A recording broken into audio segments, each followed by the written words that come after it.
mais sincèrement, ils sont fatigants.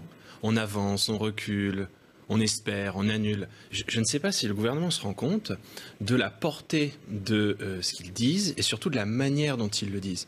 On infantilise les Français, on les culpabilise. Et c'est très intéressant ce qu'il a annoncé hier soir, le Premier ministre, parce que on nous avait dit, c'était comme pour les petits commerces, les acteurs de la culture, préparez-vous, vous allez pouvoir ouvrir le 15 décembre. Finalement, vous ne pouvez pas ouvrir. Les Français, vous avez été sages, donc vous allez pouvoir circuler dans la journée, mais pas la nuit. Vous allez pouvoir fêter Noël, mais pas à plus de 6. Par contre, le Nouvel An, il va falloir le sacrifier.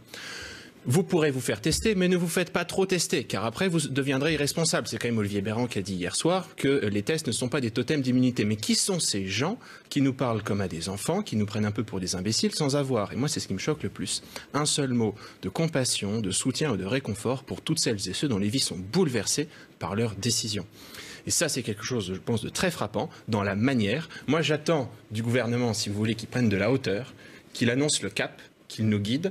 Et c'est à nous, élus locaux, à nous autres sur le terrain, d'avoir le nez dans les chiffres, de prendre en compte les réalités locales pour les adapter au quotidien. Mais c'est à eux de fixer le cap. Or, aujourd'hui, j'ai l'impression que nous avons un gouvernement qui, au lieu de nous rassurer, nous inquiète, au lieu de nous protéger, nous culpabilise, et au lieu de nous guider, nous déroute. Donc les Français sont un peu perdus. Moi, je comprends cet amalgame de contradictions comme étant le signe d'une confusion de la part du gouvernement.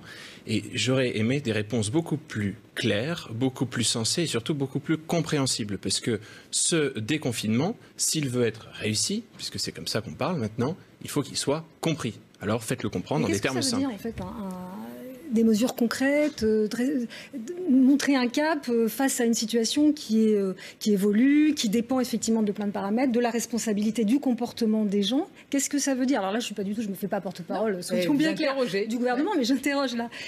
Qu'est-ce que ça veut dire très concrètement? Alors, qu'est-ce que devrait faire le gouvernement plutôt? Alors, deux choses. Ou bien la situation est aussi dramatique que le ton qu'ils prennent, le ton martial, veut le laisser penser, et à ce moment-là, il faut faire un confinement total. Ou bien on reste dans ce régime de semi-liberté un peu curieux, et alors à ce moment-là, on ne comprend pas qu'il y ait des restrictions sur certaines choses et pas sur d'autres. Comment comprendre, et je pense qu'on va en parler dans un instant, que les salles de cinéma, les théâtres, les musées et les espaces culturels soient encore fermés, alors que dans un autre temps, vous avez le métro qui est bondé, vous avez les supermarchés qui sont ouverts, vous avez un empilement de personnes à Ikea pour faire les courses.